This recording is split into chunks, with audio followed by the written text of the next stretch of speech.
The Philippines Embassy in Israel led the wreath-laying ceremony to commemorate the 145th birthday of former President Manuel L. Quezon and to honor his legacy in fostering good relations between the Philippines and Israel. Rosafe Adut reports.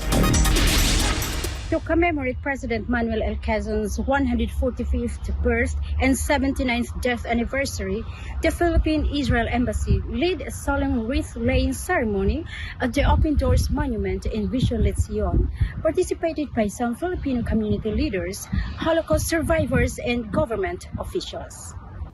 The Open Doors Monument honors former President Quezon's compassionate act of providing refuge to 1,300 Jews fleeing Europe during the Holocaust in the late 1930s. The late president's rescue of Jewish refugees, also known as Manilaners, has since become a significant foundation of the Philippines-Israel relations. It is important to continue honoring former President Quezon's legacy and shine a light on his open-door policy.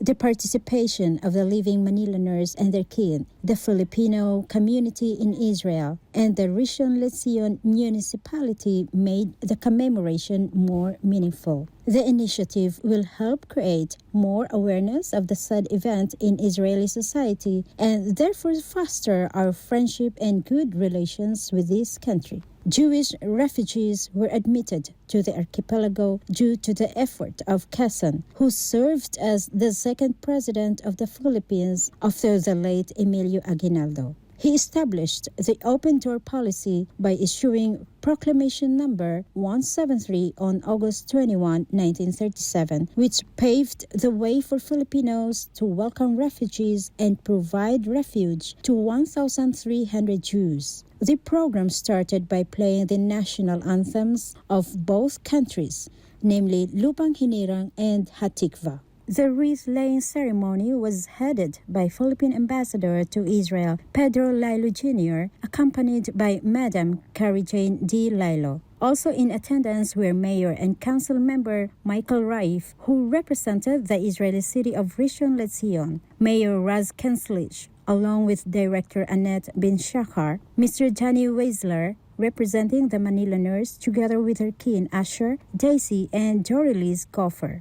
The event was highlighted by the message of the Philippines ambassador to Israel, as he stated that we should not only honor former Philippine President Manuel L. Quezon, but also live the ideals he had stood and fought for. He also urged Filipinos to follow in his footsteps of being champions of open doors, open minds, and open hearts.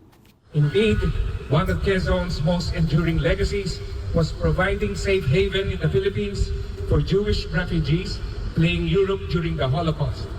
Quezon's humanitarian act, amidst the darkest time of persecution and rejection of the Jewish people, shone as a testament to the Filipinos' compassion and love of fellow men, which we call in our language as malasakit.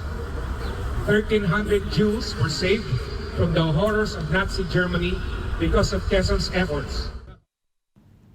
The open door policy showed the humanitarian spirit of the Filipino people, where love, compassion, and mercy are the basic foundation of culture and tradition, at the same time displaying the unwavering dedication to freedom, democracy, and human rights. Midafakat Tel Aviv, this has been Rosafe Adut, SMNI News, Israel. Following violent protests in the Israeli city of Tel Aviv over the weekend, Prime Minister Benjamin Netanyahu is calling for the immediate expulsion of those who took part. Let's find out what happened from Almar Forsuelo. On Saturday, violent clashes erupted between pro- and anti-Eritrean government supporters in the city of Tel Aviv when the Eritrean embassy was due to hold an event. Activists had earlier warned the embassy against hosting the gathering, but they say authorities didn't heed their warning. More than 150 people were injured, as well as at least 30 wounded police officials, according to reports. Pieces of lumber, metal and rocks were thrown between the two camps in a neighborhood in the south of Tel Aviv where most asylum seekers live. Protesters also smashed shop windows and vehicles including police cars. Israeli law enforcement personnel equipped in riot gear responded by deploying tear gas, stun grenades, and live rounds with mounted officers attempting to manage the protesters and disperse the mob. The following day, Israeli Prime Minister Benjamin Netanyahu convened a special ministerial committee meeting in Jerusalem in response to the recent outbreak of violent riots involving Eritrean immigrants in Tel Aviv. During the forum, Netanyahu said he is seeking strong steps against the rioters, including the immediate expulsion of those who took part, and expects a complete and updated plan to repatriate all of the remaining illegal infiltrators from the country. עכשיו נשארה בעיה רצינית עם המסתננים הבלתי חוקיים בדרום תל אביב, במקומות אחרים, אבל מה שקרה אתמול היה חציית קו אדום. זה התפרעות, זה שפיכות דמים, זה פרעות שאנחנו לא יכולים לקבל. ולכן הדבר הראשון שאני עושה הוא לאחל החלמה לשוטרים שנפצעו במהלך הניסיונות להחזיר את הסדר. אנחנו מבקשים צעדים חזקים נגד המתפרעים, כולל גירוש מיידי של אלה שנטלו חלק בזה. אני מתקשה להבין מדוע תהיה לנו בעיה עם אלה שהם מכריזים שהם בעצמם תומכי המשטר, ולכן הם בוודאי לא יכולים לטעון טענת פליטות.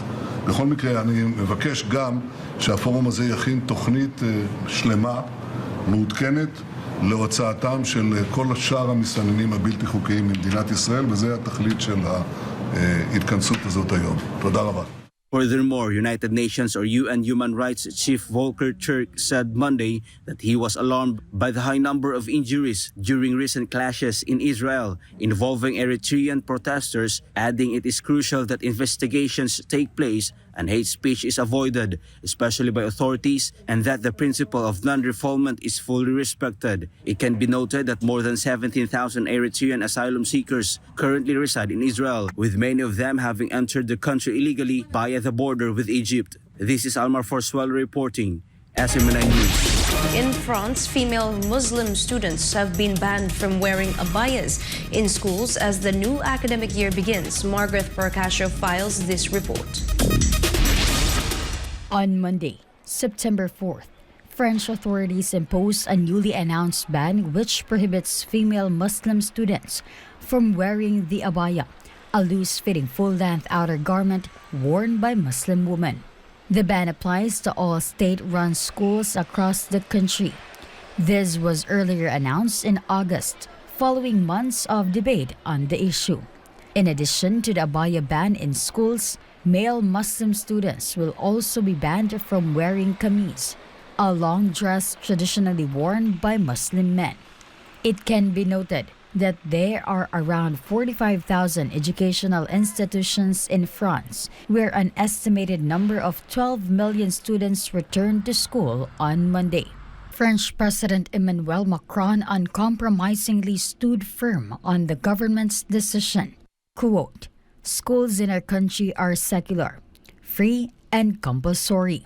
But they are secular because this is the very condition that makes citizenship possible, and therefore religious symbols of any kind have no place in them. And we will vigorously defend the secularism."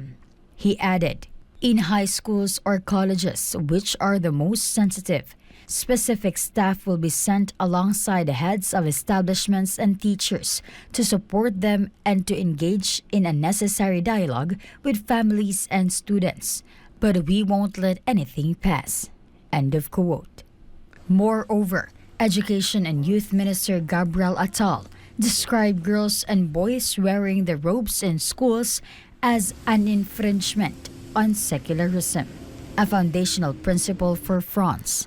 He accused some students of using the traditional attire to try to destabilize schools.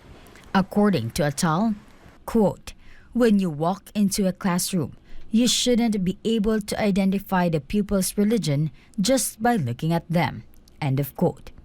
But contrary to the ban, French Prime Minister Elisabeth Borne said that every French citizen's religion has a place in France. Footage shows high school students heading back to their schools on the first day of the new semester, and local residents in the French capital sharing their thoughts on the abaya ban. Nous sommes dans un pays laïque. Moi, ces valeurs-là nous sont chères pour des raisons qui sont personnelles et puis qui sont aussi historiques. La France est une république qui en effet accueille des étrangers. Après, sur la partie des signes ostentatoires de culte, je pense que la bayane, alors bien évidemment c'est un effet mode, mais ça peut aussi dans certains pays ou dans certaines régions, dans certaines villes, montrer une appartenance religieuse. Donc c'est en ça que je trouve que c'est une mesure qui doit être prise avec précaution bien évidemment, qui doit être gérée notamment par l'école de façon, j'allais dire, un peu du sur-mesure. Et puis voilà, mais je trouve que c'est une mesure qui permet quand même de remettre un peu comment dirais-je, peut-être de laïcité dans l'école. Ça paraît ne pas du tout être une priorité dans la situation dans laquelle se trouve l'école, l'éducation nationale actuellement en France, quoi, à tout niveau. Au niveau des moyens humains, des moyens matériels, du niveau scolaire. Donc voilà, c'est vrai que ça donne l'impression que c'est un peu un prétexte pour décaler de ses préoccupations. Pour les écoles, il y a un règlement. Il faut tous les enfants porter pareil. Même si vous êtes uniforme, même si vous êtes musulman, même si vous êtes chrétien, il faut porter uniforme. C'est ça on dit uniforme. C'est pareil. Il ne faut pas que ça soit des robes longues, des foulards. Là pour moi, c'est aussi une bonne idée. Mais pour les autres, je ne sais pas. Je ne suis pas contre, mais moi je trouve ça, pour moi aussi je trouve ça c'est pas bien. C'est compliqué comme sujet, c'est une annonce médiatique, donc je pense que ça ne va pas résoudre les gros problèmes qu'on a à l'école en France, mais par contre c'est pas mal de poser une règle un peu plus claire, puisque ça commence un petit peu dans certains lycées à poser des problèmes, voilà ce que je peux me dire.